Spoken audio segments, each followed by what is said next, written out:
साथियों, आजादी के अमृत काल में भारत को विकसित राष्ट्र बनाने में देश के हर राज्य की अपनी भूमिका है।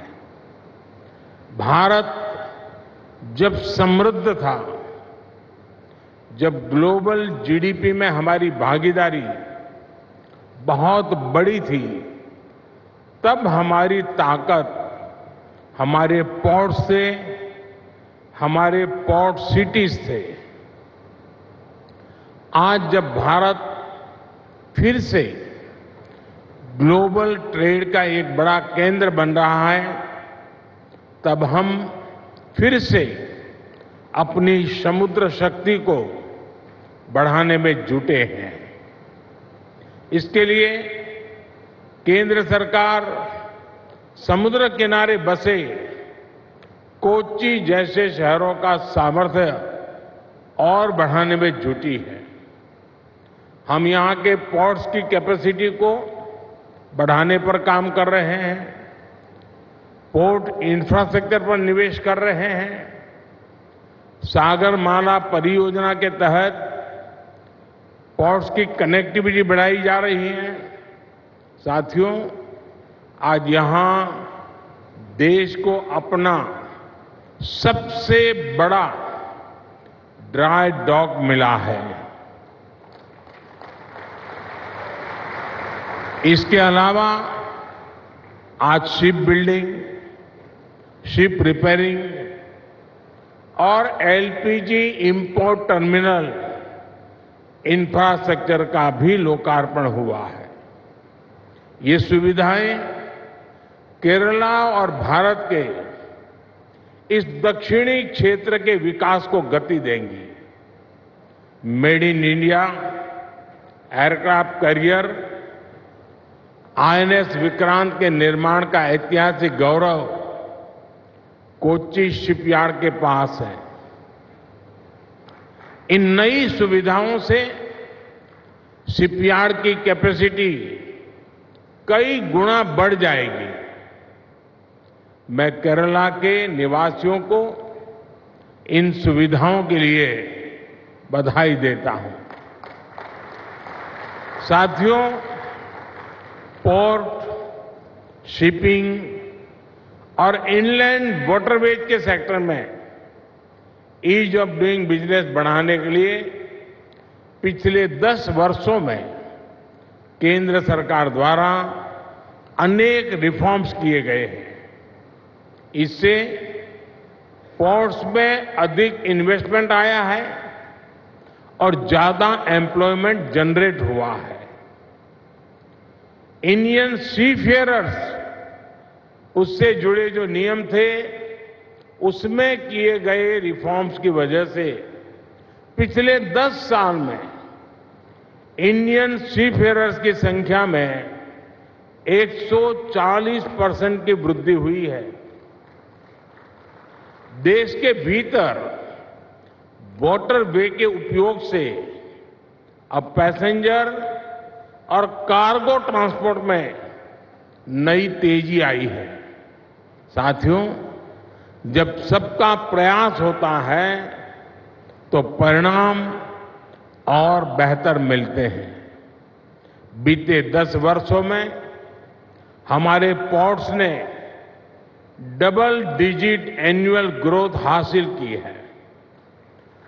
10 वर्ष पहले तक हमारे पोर्ट्स पर शिप्स को लंबा इंतजार करना पड़ता था। उनको अनलोड करने में बहुत टाइम लगता था। अब स्थितियां पूरी तरह बदल चुकी है। आज Bharat ship turn around time में दुनिया के कई विकसित देशों से भी आगे निकल चुका है। साथियों, आज दुनिया भी ग्लोबल ट्रेड में भारत की भूमिका समझ रही है। G20 समिट के दौरान भारत ने middle east, Europe economic corridor के जिस प्रस्ताव पर सहमति बनी, वो इसी भावना का प्रमाण है।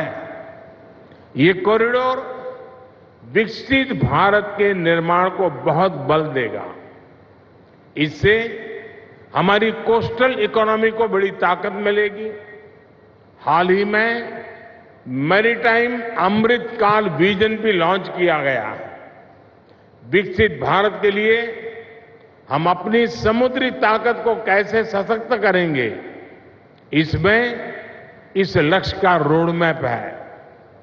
भारत को दुनिया की एक बड़ी मैरीटाइम पावर बनाने के लिए हम मेगा पोर्ट्स, शिप बिल्डिंग और शिप रिपेयर क्लस्टर जैसे इंफ्रास्ट्रक्चर बनाने पर जोर दे रहे हैं। साथियों, केरला में आज जिन 3 प्रोजेक्ट्स का लोकार्पण हुआ है, उनसे मैरीटाइम सेक्टर में इस क्षेत्र की हिस्सेदारी और बढ़ेगी। नया ड्राई डॉक भारत का नेशनल प्राइड है। इसके बनने से यहां बड़े जहाज, बड़े वेसल तो आ ही सकते हैं, साथ ही यहां शिप बिल्डिंग और शिप रिपेयर का काम भी संभव होगा। इससे भारत की विदेशों पर निर्भरता कम होगी और जो पैसा हम विदेश भेजते थे वो देश में ही लगेगा। इसके साथ यहां ship building, ship repair sector में नई स्किल्स पैदा होगी। साथियों, आज इंटरनेशनल शिप रिपेयर फैसिलिटी का भी लोकार्पण हुआ है। इस प्रोजेक्ट से कोची भारत का और भारत एशिया का एक बड़ा शिप रिपेयर सेंटर बनने वाला है। हमने देखा है कि आईएनएस विक्रांत के निर्माण के दौरान किस प्रकार अनेक एमएसएमईज को सपोर्ट मिला था। अब जब शिप बिल्डिंग और रिपेयर की इतनी बड़ी फैसिलिटी यहां बनी है, तो इससे एमएसएमईज का एक नया इकोसिस्टम बनेगा। जो नया एलपीजी इंपोर्ट टर्मिनल बना है, इससे कोची, कोयम्बटूर, ईरोड, सेलम, कालीकट, मदुरई और त्रिची में एलपीजी की जरूरतें पूरी होगी। इससे इन इलाकों में इंडस्ट्री और दूसरी इकोनॉमिक डेवलपमेंट को भी मदद मिलेगी और नए रोजगार भी बनेंगे।